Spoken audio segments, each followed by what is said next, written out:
Everyone, Suzanne here. I hope you're all well and welcome to Sew Custom. Today's video is how I sewed up this little number. So if you're interested in seeing that, then let's get started.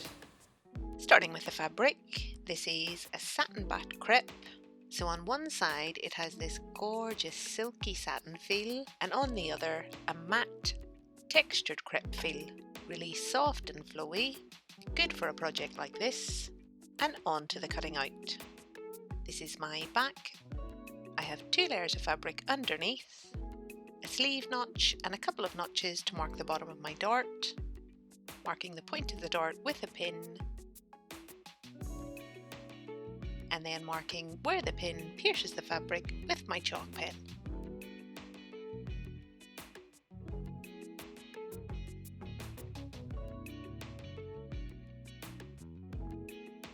Now to draw in my dart legs.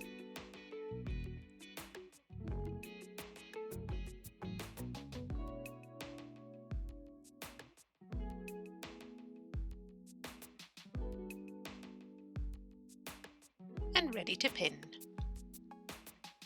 Matching up my notches at the bottom, popping my pin through the dart leg on the top, making sure it comes out through the bottom and back up through again.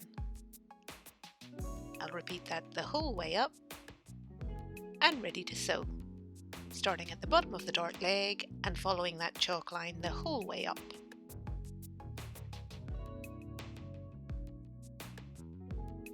Pulling my threads to finish, and I'll tie those off and press out my darts off camera, and this is how they look. So now this piece is ready to be joined to my skirt at the waist.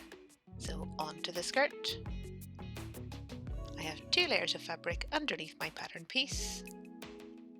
And before I can join this to my bodice, I just need to take care of that dart. And same thing again here, notches to mark the bottom of my dart legs. So I've marked my darts, pinned them, and ready to sew.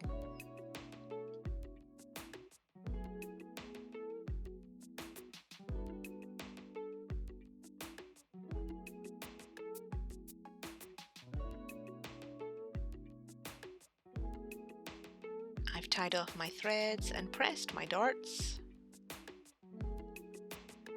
And now that that's done, I can join this piece to my bodice. So laying my fabric right sides together, lining up my darts, lining up my edges, and ready to sew. Stitching here at my 1 cm seam allowance, starting and finishing with a back stitch.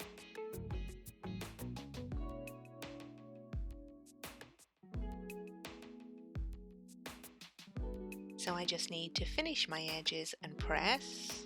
So I've just ran those through the overlocker, and while I was there I've also ran that centre back seam through it just to finish it off. And now that that's done, I'm ready to close up that centre back seam. So I'm going to stitch from the hem to my zip notch with a regular stitch length, and then from my zip notch to the neck with the longest stitch length on my machine. And you can see here I've ran some lightweight interfacing just along the area where my zip will be placed. This will just add a little bit of support.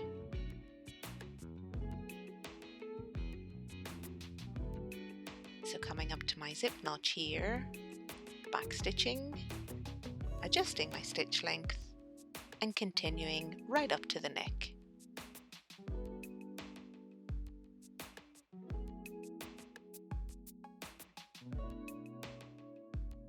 I just need to press out that seam,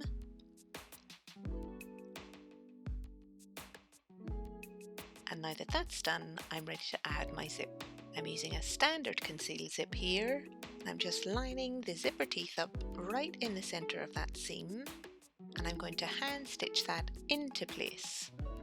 So I'm stitching through the zipper tape, through the seam allowance, in underneath, using long tacking stitches.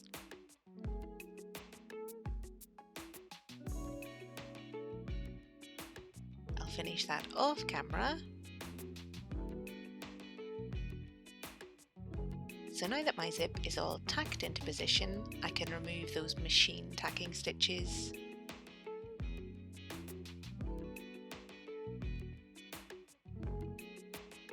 So now that that's done, I can open up my zip and more easily and more accurately stitch it into place. Using my standard zipper foot and placing my needle as close to the zipper teeth as I can, starting at the bottom of the zip and working my way right up to the neck.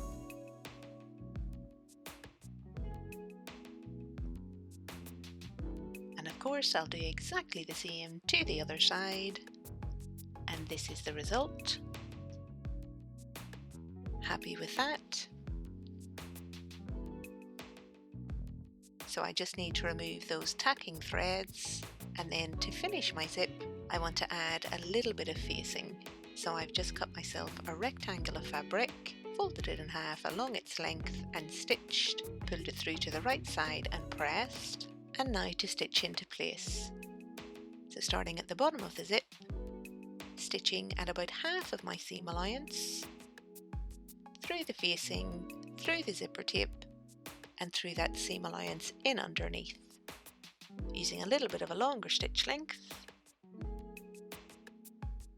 So that's that done. And after it's had a good press, this is how it looks. And this just provides a barrier between my skin and the zip itself, which I really like. So now that my zip and facing are in place, I can take care of the neckline and armholes. And for this dress, I've decided on a bias finish on the back. So I'm just lining it up, right sides together with the neck, folding the end in underneath at the zip. So this side is ready to stitch, which I'll show in a second, but I'm going to follow exactly the same method to do the other side of the neck and the armholes.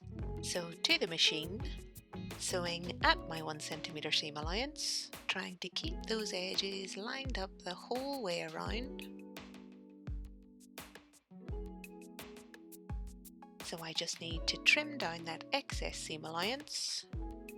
So taking off probably about 2/3 here, pressing the bias away from the neck, making sure that that trim seam allowance in underneath is butted up against it and ready to understitch, using a little bit of a longer stitch length, sewing through the bias, through that trim seam allowance in underneath, and what this will do is help the bias to sit nice and neatly tucked away and not be too visible from the outside.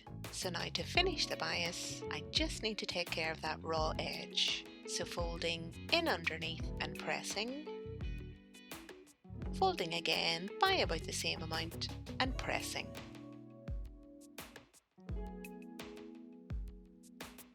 Ready to stitch, sewing here right along that inner crease edge, using that same longer stitch length, starting and finishing with a back stitch.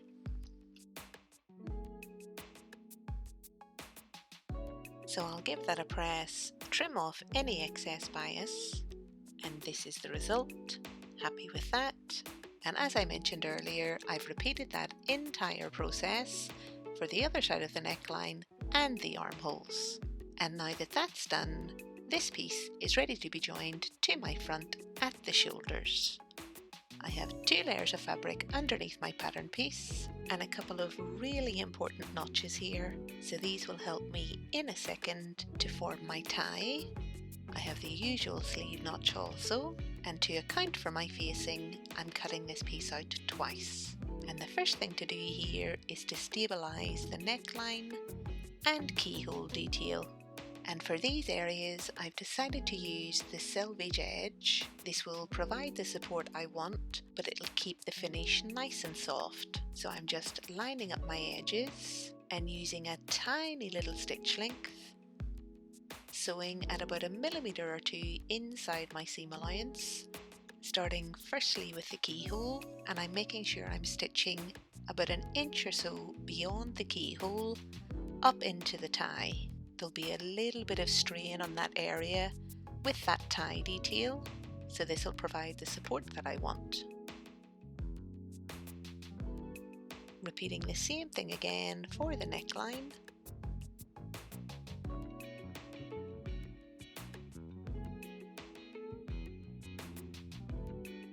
So I just need to trim off any excess and press, which I've went ahead and done here.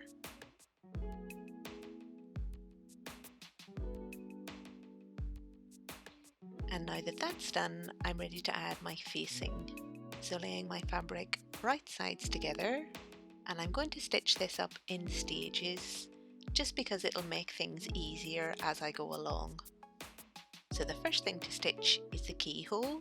So sewing at my 1 centimeter seam allowance, starting at the bottom and working my way up to that notch. And I'm making sure that I'm back stitching directly on that notch. So now I just need to clip my curves, so snipping right up to my stitch line the whole way around that curve. This is just going to allow that fabric to flatten out somewhat and allow me to understitch more easily. And in preparation for understitching, I'm just pressing out that seam. So I'm pressing that clip seam allowance towards the facing, and I'm going to stitch right along the crease edge on the facing side. So just like I did on the bias before, stitching through the facing, through that clip seam allowance in underneath, and I'm about 1 millimeter or 2 away from the bodice itself. Using that same longer stitch length again, starting and finishing with a back stitch. And once that's had a good press, this is how it looks. Very happy with this. So as I said, I'm going to sew my bodice up in stages. So the next is to take care of the neckline. So again, laying my fabric right sides together and stitching from the edge of the shoulder at my 1 centimeter seam allowance and back stitching right on that notch. So that's that done. And off camera, I've clipped my curve, pressed my seam towards the facing, and here just running that same line of understitching. And just like the bias before, this understitching is helping the facing to sit nicely tucked away inside the bodice.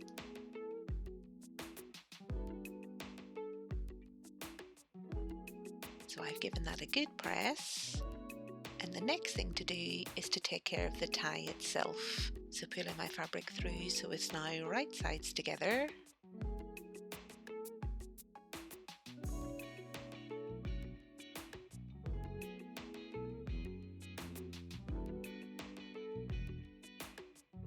And ready to stitch.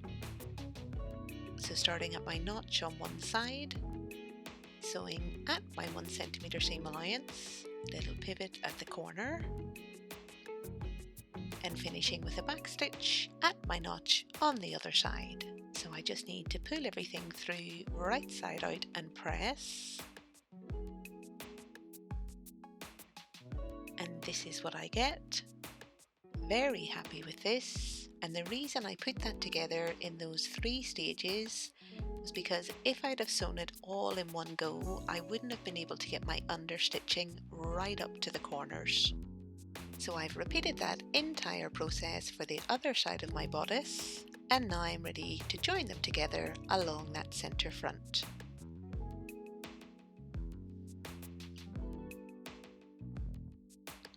Ready to stitch. Sewing at my 1 centimeter seam allowance,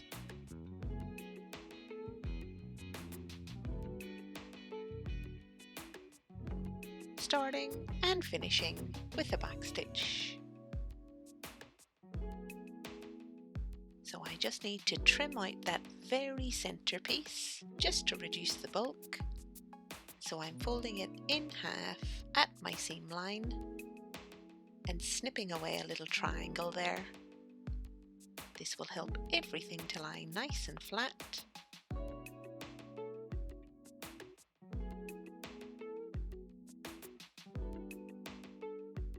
So I've pressed open my seams, and And now that that's done, you can start to see the shape of the bodice here.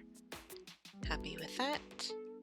So now this piece is ready to be joined to my skirt at the waist. So onto the skirt, my fabric underneath is on the fold, and I have one notch at the waist on the fold line.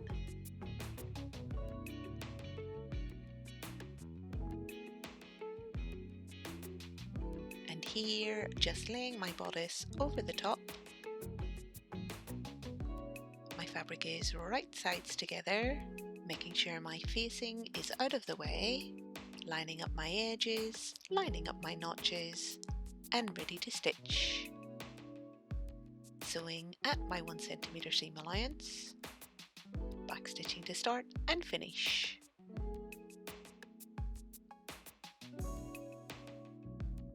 So I've pressed that seam allowance up inside the bodice, and while I was at the pressing table, I've also pressed by my 1 centimeter seam allowance in underneath the hem of my facing. This will help me out a little bit later on, but for now, this piece is ready to be joined to my back at the shoulder. So pulling that facing out of the way, laying my back over the front, my fabric is right sides together, making sure my neck edges on both back and front are really well aligned.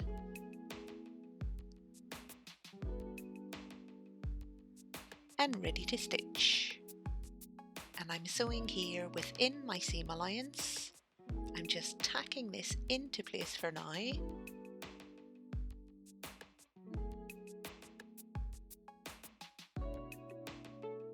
So that's my back tacked to my front at the shoulders. Now to sew it in permanently along with the facing. So laying the facing over the top so that my back is now sandwiched in between the front and the facing, making sure my back armhole is out of the way, lining up my sleeve notch, lining up my waist, making sure my edges are lined up the whole way down to the hem, and ready to stitch. So I'm going to sew from the edge of the neck right along the shoulder. I'm going to sew my facing to my front at the armhole, making sure the back armhole is out of the way, and then the whole way down that side seam, this time sewing at my 1 centimeter seam allowance. Coming to the edge of the shoulder, little pivot there, and I'm feeling the whole way along here to make sure that I'm not stitching over the top of that bias bound back armhole, coming down to my sleeve notch, feeling again here to make sure that I am this time sewing the edge of the bias to make sure that that's nicely tucked away, coming down to the waist, and finally down the skirt. Finishing with a back stitch at the hem.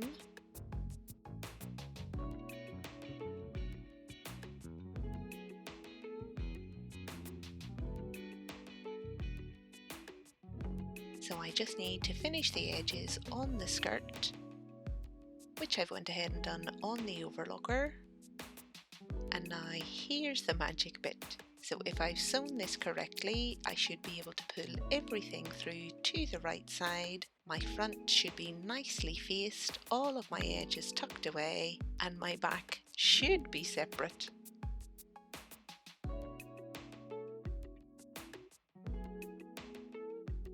And it is. Very happy with this. So now I need to give the whole thing a really good press. And this is the result. So I've got all of my seams nicely tucked away inside that front facing. Super happy with this. So now I just have a couple more things to do to finish this dress. The first of which is to hand sew my facing into place. So I'm just anchoring my thread at the side seam, and I'm stitching here the crease of that facing to that seam allowance in underneath. Taking tiny little stitches, trying to make them as invisible as possible. And I'll finish that off camera. And this is the result. So that's my facing all hand stitched into place. And now the last thing I have to do is to take care of the hem. And for this dress, I've decided on a double folded hem. So I'm folding in underneath about half of my hem allowance, pressing, folding again by the same amount and pressing. I'll repeat that for the entire hem and pin it into place off camera and ready to stitch. So just like the bias before, I'm stitching along that inner crease edge, using that longer stitch length again, taking this nice and easy, trying to be as neat as possible here.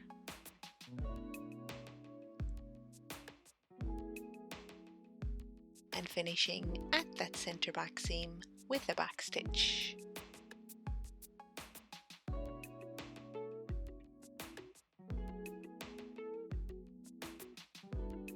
So that's had a really good press, and with that, this little dress is complete. So I've got my facing front and back all attached at the armhole. I've got those lovely bias bound back armholes. I've got those ties around the neck with the keyhole detail, the bias bound back neck,